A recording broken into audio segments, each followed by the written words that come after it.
New details emerge of Margaret Nduta's death sentence in Vietnam. Welcome back to our channel. Press the subscribe button for more news bulletins.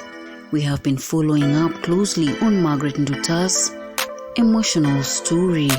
Margaret Nduta, a 31-year-old Kenyan facing execution in Vietnam, is still alive after execution was postponed.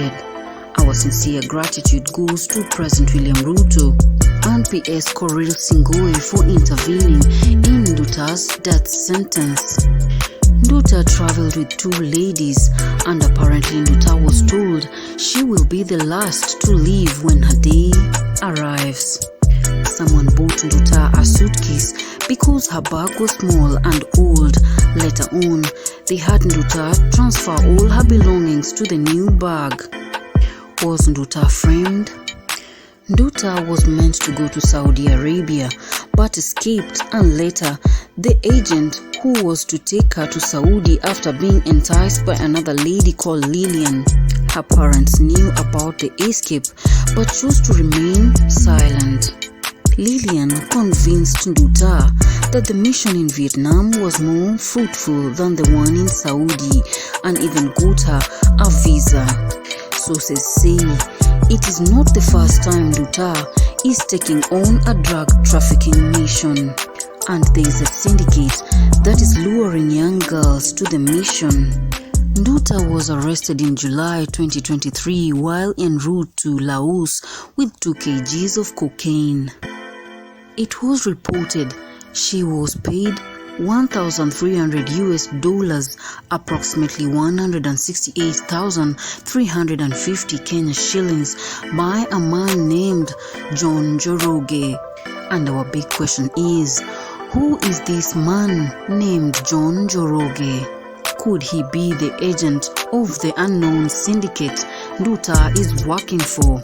Nduta claims she had no idea the drugs were in her bag, maintaining her naive innocence.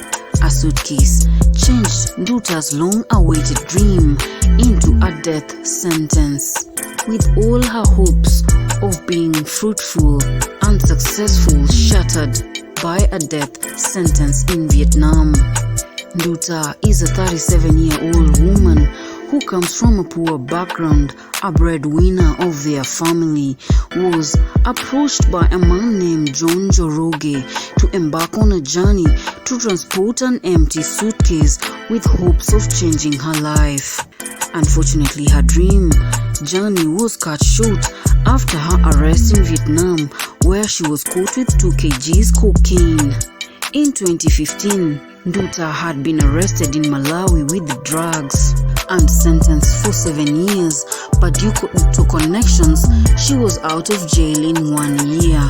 In 2017, Nduta was arrested in Ghana with 4.9 kgs and sentenced to 4.5 years. Could Nduta have connections of drug cartels in Nigeria? For you to be a drug trafficker, one needs connections. And who could be the person behind Nduta's connection? A priest named John Waterspoon, a white priest who was preaching in Ghana where Nduta was arrested in relation to drug trafficking, confirmed that he knew Nduta from the Ghana prisons where she was confined after being convicted of drug trafficking.